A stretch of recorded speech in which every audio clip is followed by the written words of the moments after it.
दुखाया न होता अगर दिल किसी का दुखाया न होता तो सदमों का तीर दिल के खाया न होता अगर दिल किसी का दुखाया न होता अगर दिल किसी का दुखाया न होता तो सदमों का तीर दिल के खाया न होता तेरी जिंदगी में ना होता अंधेरा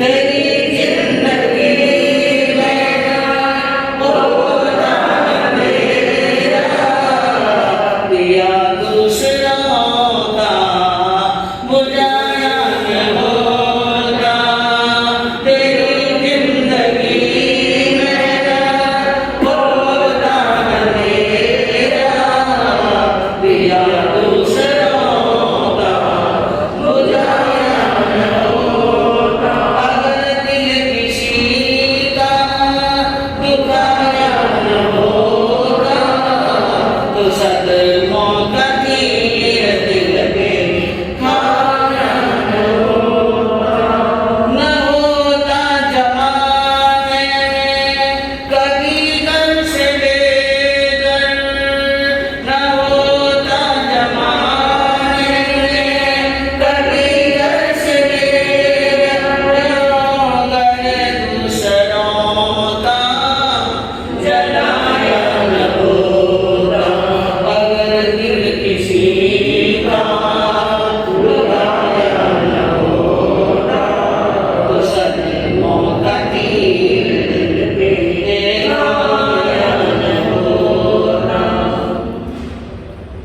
सर्वज्ञ सर्वदर्शी चरम तीर्थंकर अहिंसा के अवतार विश्व वंदनीय शासनपति श्रवण भगवान वर्तमान महावीर के पावन चरणों में कोटि कोटि वंदन हृदय की अनंत अनंत आस्था के ज्ञान के संयोजन के दाता संसार सागर से करने का सन्मान बताने वाले पूज्य गुरुवर्धन श्रवण सूर्य दिव्य विभूति 1008 श्री मर्दन के श्रीमंती महाराज साहब के पावन चरणों में कोटि कोटि वंदन अहिंसा दिवाकर लोकमान्य संत श्री राजस्थान वरिष्ठ प्रवर्तक पूज्य गुरुदेव श्री रूपचंद जी महाराज साहब के पावन चरणों में कोटि कोटि वंदन मरुदरा भूषण संत शिरोमणि पूज्य प्रवर्तक गुरुदेव श्री सिद्धम मुनि जी महाराज साहब के पावन चरणों में कोटि कोटि वंदन साधना की प्रतिमूर्ति सद्गुणों की उपासिका सरल मना शांतदात गंभीरा गुरुवरिया मां सती श्री सज्जन कंवर जी महाराज साहब के पावन चरणों में कोटि कोटि गण प्रेमी बंधुओं शीलवती माता मंडल आपके सामने श्रीमद् उत्तराध्ययन सूत्र के अध्ययन से मनुष्य के क्रूर कर्म करने पर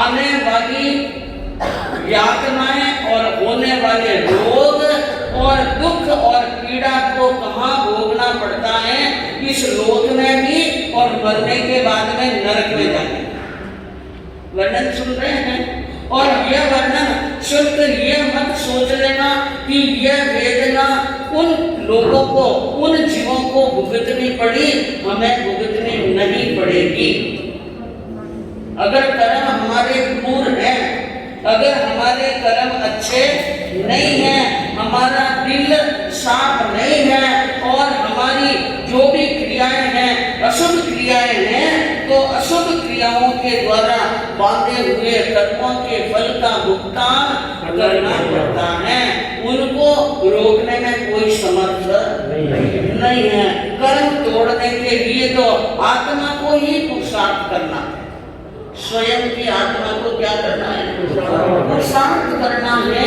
और आपको एक बार और बताया कर्म के ऊपर प्रसंग चला था कर्म बंध के ऊपर प्रसंग चला था कि कर्म के बांधने के योग 3 हैं कितने हैं 3 योगों से कर्म बंधते हैं और जिसके अंदर बताया कि काल योग से भी कर्म बांधते हैं वचन योग से भी कर्म बांधते हैं और मन योग से भी क्या बांधते हैं, कर्म। जब जीव एकेंद्रीय में होता है तो काय योग से कर्म बांधता है।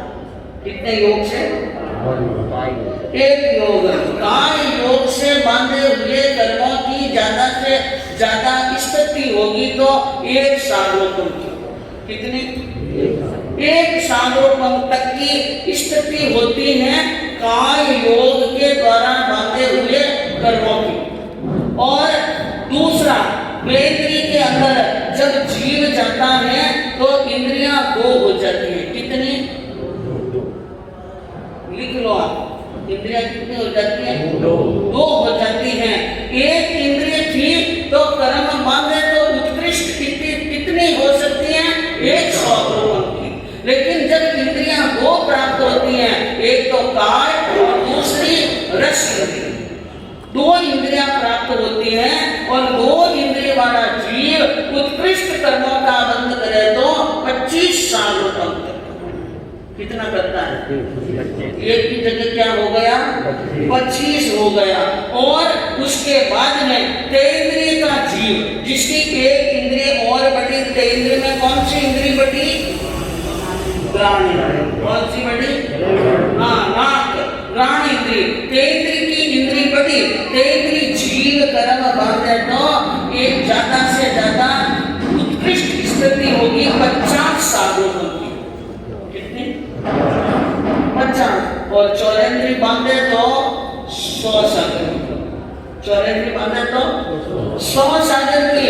और पंचेंद्री, जिनको 5 इंद्रियां प्राप्त हो गई हैं, लेकिन 5 इंद्रियां तो हुई पर मन प्राप्त नहीं हुआ अभी तक। क्या नहीं हुआ, मन। जिसके मन नहीं होता है, इंद्रियां 5 होती हैं, उनको कहते हैं असन्नी। असन्नी क्रियंस भी हो सकते हैं और असन्नी मनुष्य की कर्म बांधे। असन्नी मनुष्य और असन्नी क्रियंस कर्म बांधे तो उत्कृष्ट कितने सालों की, 1000 सालों। कितने, हाँ, एक इंद्रिय बढ़ी और मन और वचन योग तक के कर्म की वृद्धि हुई 1 सालों तक की। और जब 5 इंद्रियां मिली और मन भी मिल गया, क्या मिल गया, मन भी मिल गया, तो मन मिलने के बाद में मन के द्वारा कर्म बांधने की स्थिति ज्यादा से ज्यादा कितनी हो सकती है, अभी 2 दिन पहले बताया, याद है आपको, 70 कोड़ा कोड़ी सागरो पंक्ति, 70 कोड़ा कोड़ी, 70 करोड़ को 70 करोड़ से गुणा करो। 70 कोड़ा कोड़ी का मतलब क्या होगा, हाँ, कोड़ा कोड़ी का मतलब 70 करोड़ को 70 करोड़ से गुणा करो और जो गुणनफल आता है उतने सागरों तक की स्थिति होती है शनि पंचेंद्रिय मनुष्य, शनि पंचेंद्रिय जीव ऐसे कर्म बांध सकता है। तो सबसे ज्यादा उत्कृष्ट कर्म बांधने वाला योग कौन सा हुआ, कौन सा योग, मनोयोग। मन से कर्म ज्यादा बनते हैं, मनोयोग प्राप्त हुआ और कर्म बंध गए। और एक तरफ से जो कर्म मन योग से बांधते हैं, मन योग वाले कर्म की स्थिति सबसे ज्यादा लंबी बताई और उस कर्म के उत्कृष्ट आयुष्मंद जाए 70 कोड़ा कोड़ी सागरों का तो 2.5 काल व्यतीत होता है। कितना, 2.5 का 3.5 होता है, 3.5। 20 कोड़ा कोड़ी सागरों का एक काल चक्र, 20 कोड़ा कोड़ी सागरों का क्या होता है, एक काल चक्र। और 70 कोड़ा कोड़ी सागरों तो कितने हो गए, 3.5 काल खत्म हो तो 3.5 काल पहले बांधे हुए कर्म 3.5 काल में कभी भी उदय में आ सकते हैं। यह है मनोयोग, सबसे बलवान होता है मनोयोग। और कई बार व्याख्यान में यह प्रश्न आया कि मन में जितनी शक्ति, मन योग में जितनी ताकत है उतनी ताकत किसी योग में, हाँ, कर्म बांधने में भी मन योग की ताकत है तो कर्म छोड़ने में भी क्या है, जितने कर्म उत्कृष्ट सकता है मन योग, तो उतने ही यानी शुभ परिणाम आ जाए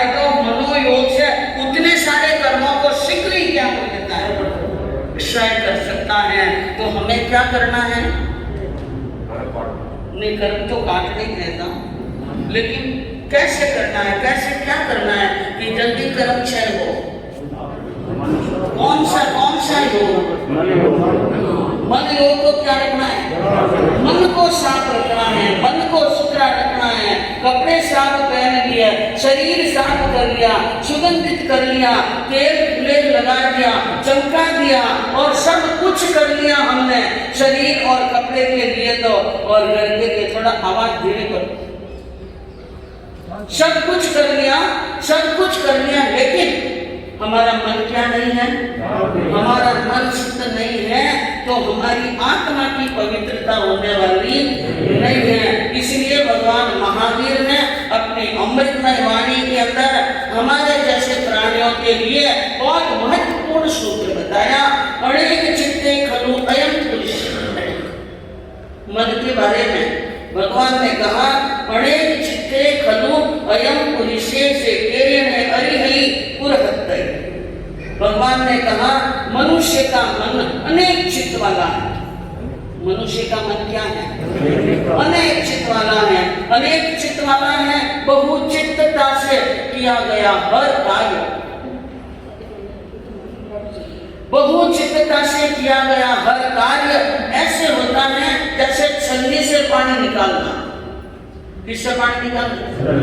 छन्नी, जो पानी की यानी चालनी होती है ना, मारवाड़ी में बोलते हूँ चालनी, छाना की चालनी है? हाँ, कुछ भी समझ लो। चालनी में छेद होते हैं और छेद वाले बर्तन से पानी निकालना एक प्रकार से व्यर्थ का क्या करना है? श्रम करना है। इसी प्रकार जो मनुष्य बहुचित्तता से काम करता है, बहुचित्तता का अर्थ और समझ लो, चित्त के अनेक टुकड़े होते हैं। नहीं समझना है? नहीं आया। चित्त का अनेक टुकड़ों में बंट जाने का मतलब ध्यान चारों तरफ जाना। क्या जाना? ध्यान चारों तरफ जाना और चारों तरफ मन का भागना।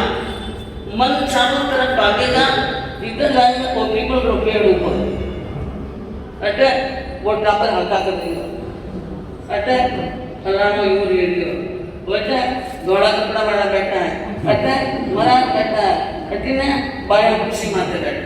जिधर दृष्टि जाएगी मन टुकड़ों में बट जाएगा। मन क्या बट जाएगा? टुकड़ों में हो जाना। जितने दृश्य देखे वैसे दृश्य वाला मन बन जाता है। थिएटर में जाएगा तो थिएटर जैसा, शमशान में जाएगा तो शमशान जाएगा, महफिल में जाएगा तो महफिल जैसा, और धर्म स्थान में आएगा तो धर्म स्थान में। हंसी मजाक की बात चलती है तो हंसी मजाक वाला बन जाता है, और कोई रुदन करना है तो रोए जैसा बन जाता है। हमारा मन अनेक चित्त वाला है। और जैसे कई आप म्यूजियम में गए वहां पर एक जगह ऐसी होती है जहाँ पे बहुत सारे दर्पण लगे हुए होते हैं। क्या लगते हैं? एक ही मनुष्य अलग अलग दर्पण के सामने खड़ा होता है तो कैसे दिखता है? कभी लंबो, कभी जाटो, कभी पतलो, कभी डंडो, कभी वाको। म्यूजियम के दर्पण की तरह हो जाता है हमारा मन, हमारा चित्त। और ऐसे करते करते, और हमारा मन एक ऐसा है, हम क्या सोचते हैं? हम अंदर से चाहे बड़े कैसे हो, एक नंबर के झूठे। राजा हरिश्चंद्र, बाहर से हम क्या दिखना चाहते हैं? राजा हरिश्चंद्र दिखना चाहते हैं। अंदर से हम चाहे कितने झूठे हो, लेकिन बाहर से हम हरिश्चंद्र दिखना चाहते हैं। अंदर से हम चाहे कितने मैले हो, लेकिन बात बड़ी साफ सुथरी करते हैं। अंदर से एक नंबर के चोर, लेकिन बातों में शौकारी बना जरूर आता है। ये मैं अनेक चित्त वाले मन की बात कर रही हूँ। ध्यान से सुनिएगा कि जहाँ पर मनुष्य जैसा अपने अंदर है वैसा अपने अंदर महसूस न करता हुआ दूसरों के सामने अपना वो रूप न बता करके दूसरा रूप प्रदर्शित करता है। झूठा है लेकिन हरिश्चंद्र, चोर है एक नंबर का लेकिन पूरा सब का, एक नंबर का मैला लेकिन एक नंबर का उजला दिखाई देता है। और जितना वो अधार्मिक है उनसे ज्यादा धार्मिक क्रिया करने का क्या करता है, साम और नाटक करता है। जितना वो अंदर से प्रेम नहीं है उनसे 2 गुना ज्यादा प्रेम, और जितनी जड़ें काटने का काम करता है लोगों के सामने ये दिखना चाहता है मैं तो सब जगह संगठन रखा था, मैं तो है नहीं जोड़ने, हाँ मैं सब जगह मिलने चाहता। अरे बात तो 4 लोगों के बीच में मिलने की करते हैं लेकिन पग के नीचे उतरते तू जाने को नहीं मिलना है। अरे खाने का ही खा है, मैं क्यों को नहीं मालूम हूँ, मैं क्यों नहीं का सुन गई। कहने का मतलब क्या है कि मनुष्य अपने जीवन के अंदर बहुत चित्त वाला होता है। किसी एक ही बात नहीं, हम हमारे ऊपर चिंतन करेंगे हम कैसे हैं। इसलिए कहा कि गौतम कभी ईशा, गौतम कभी ईशा कभी शैतान का चेहरा, गौतम कभी ईशा कभी शैतान का चेहरा गिरगिट को मात कर गया इंसान का चेहरा। कभी तो हमारा चेहरा गौतम जैसा हो जाता है, कभी ईसा जैसा होता है, और कभी हमारा चेहरा क्या हो जाता है, शैतान के जैसा होता है। गिरगिट को मात कर गया, गिरगिट को भी क्या कर गया, हाँ गिरगिट तो देते हैं मारवाड़ी में कहते हैं गिरगिट ने गिरगाट के रंग बदले सा, गिरगाट को क्या करे, गिरगाट के रंग बदले, क्यों रंग बदलता है गिरगिट को, गिरगाट या रंग बदलता है उसमें शायद थोड़ी थोड़ी देर लगती होगी, लेकिन इंसान के रंग बदलने में कोई देरी नहीं लगती है। इंसान का रंग बहुत जल्दी बदल जाता है। और कहते हैं कि मनुष्य को अपना असली रूप न बताकर और नकली रूप बता करके उसकी आदत ही पड़ गई कि वो पूरे नकली हो गए। क्या पड़ गया, पूरा का पूरा नकली हो गया है। असली पहचान को तो छुपा ही दिया, असली पहचान को छुपा दिया। एक बार कहा था एक व्यक्ति का एक चेहरा नहीं होता है, एक व्यक्ति के 3 चेहरे, कितने, और 2 जने आपस में मिलते हैं तो चेहरे कितने हो जाते हैं, 6 होता है। एक दुकान के ऊपर फोटोग्राफर की दुकान थी और दुकान पर एक तख्ती लगाई हुई थी, यहाँ पर 3 प्रकार के फोटो खींचे जाते हैं। कितने प्रकार, 3 प्रकार, 5 रुपए का फोटो, 10 रुपए का फोटो और 25 रुपए। 5 रुपए में जैसे आप हैं वैसे फोटो, 10 रुपए में जैसा आप बनना चाहते हैं, और 25 रुपए में जैसा आप दिखना चाहते हो वैसे दिखाने की कोशिश करते हैं, ऐसा फोटो। तो एक देहाती व्यक्ति वहां पर पहुंचा और उसने वहां पर देखा और पूछा भाई यह बात क्या है कि यहाँ फोटो है। 3 फोटो खींचने वाला कैमरा वाला ने कहा कि 3 तरह के फोटो, एक तो जैसा है वैसा, दूसरा जैसा दिखना चाहते हैं वैसा, और जैसा एक दिखाना चाहता है। उसने कहा मुझे तो 5 रुपये बड़े फोटो चुका तो मैंने बनावटी पढ़ना नहीं चाहिए, तो वो जैसा है वैसा, मतलब ये हुआ जो व्यक्ति जैसा है वैसा फोटो खिंचाना है तो फोटो आना चाहिए अच्छी तरह से। तो वेशभूषा बाल वगैरह समान ना करना, तरह तरह के सांग भी कर लेते हैं फोटो के सामने, कैमरा सामने आते ही हम संभलने लग जाते हैं। क्या हो जाते हैं, समझने लग जाते हैं कि जैसे अब हमारी फोटो तो देवलोक नहीं जाना, और माँ इंद्र महाराज की सभा में हमारी फोटो की बड़ी भारी प्रशंसा होने वाली है। तुच्छ देखते देवी हम अपने आप को कितने जल्दी बदल देते हैं, एक फोटो खिंचाने में कितना उत्साह होता है।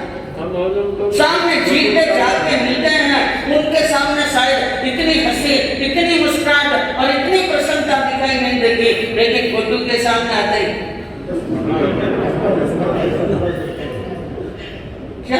क्या कमाल है इसका क्या कमाल है। कहने का मतलब कि हर इंसान के अंदर अनेक चित्तता है, और ये अनेक चित्तता मन योग के कारण। किसके कारण? मन योग के कारण। अगर अनेक चित्तता रही तो हमारी जीव आत्मा कर्मों के ढेर बांध सकती हैं और उनका भुगतान करने के लिए फिर ढेर सारी यातनाएं मिले ऐसे स्थान पर जाना पड़ता है। लेकिन मनुष्य बिना मतलब बिना कारण बिना ही कोई योजना कर्म बांध लेता है धड़ाधड़। कोई तो शांति प्रिय होते हैं, कोई क्या होते हैं, दो चार डायलॉग नहीं आते भी क्या विघ्न संतोषी, विघ्न नहीं गए जब तक संतोष। हाँ, कुछ न कुछ ऐसा करना, कुछ न कुछ ऐसा करना कि जिससे विघ्न क्या हो, है ना। और ज्ञानी क्या कहते हैं, अरे छोको तो नहीं हो मेरे खासू नहीं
कोई अच्छा काम होता नहीं है, अच्छी बात करते नहीं है, अच्छी बात सुनाती नहीं है। और न तो कूड़ो बढ़ती है, पहले लाए लग रही है, उसके अंदर कूड़ा और डालते हैं। घी डालने का क्या करते हैं, पानी नहीं डालते, क्या डालते हैं, घी। और केवल न कहते पानी थोड़ी डालिए सा मुंगा बाबू घी डालिए, हाँ मुंगा बाबू घी डालियो सा यानी घी डालियो, घी जगह डालियो, चूरमा में डालकर पत्ती को नहीं, लाश में डालकर पत्ती को नहीं। शरीर के अंदर कोई ताकत होती है, लेकिन घी डाल के कहाँ डालना, हाँ जलती हुई आग के अंदर घी डालना। साच बापड़ो रोतो जाए, सच्चा व्यक्ति तो रोता है और सत्य तो रोता है, और झूठा भी इन गलती में, झूठा व्यक्ति गलती करता है, सत्य व्यक्ति रोता है।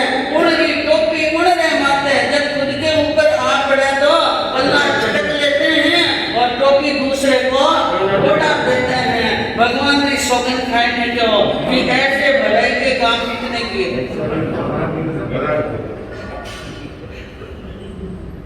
ऐसे काम करने वाले इस दुनिया के अंदर कितने हैं। और देखना है जीवन के अंदर कि हम कौन से रास्ते पर चल रहे हैं। अगर ऐसा, क्योंकि एक जगह पर ज्ञानियों ने क्या कहा, मन को एकाग्र करना कोई इतना कठिन नहीं है। पिक्चर में जाओ 3 घंटे मन क्या हो जाएगा, एकाग्र हो जाएगा। कोई ऐसा दृश्य आ गया, मन एकाग्र हो जाएगा। दुकानदारी भूल जाएंगे, कहीं निंदा विकटता चल रही है और सब भूल जाएंगे। खाना पीना तक लोग भूल सकते हैं, ऐश और आराम भूल सकते हैं। ऐसे मन को एकाग्र करना कोई बड़ी बात नहीं है। बड़ी बात है मन को पवित्र रखना। क्या रखना, मन को पवित्र रखना, यह सब बड़ी बात है। और जब तक हमारा मन पवित्र नहीं होगा, तब तक हमारा मन भटकता रहेगा। तो यह मनोयोग है और इनसे कर्मों का बंध क्या हो रहा है, ज्यादा से ज्यादा हो रहा है। तो हमें चाहिए कि हम हमारे मन को इतना पाक बना दे, इतना मजबूत बना दे और इतना साफ बना दे कि बिना तपस्या किए ही कर्म जल्दी जल्दी टूटे। जैसे सूखे पेड़ के यानी पीपल के पत्ते सूख जाते हैं और मक्का थोड़ा सा झोंका दे हजारों पत्ते टूट जाते हैं, ऐसा हमारा मन एक बार अच्छा पवित्र हो जाए, एक झटका लगे कि धड़ाधड़ कर्म क्या हो जाए। तो शुरुआत करेंगे हम, मन को क्या बनाएंगे, पवित्र बनाएंगे, सही बनाएंगे, पाक बनाएंगे। आपके सामने वर्णन चल रहा था महाराजा प्रहलाद सिंह और माता केतु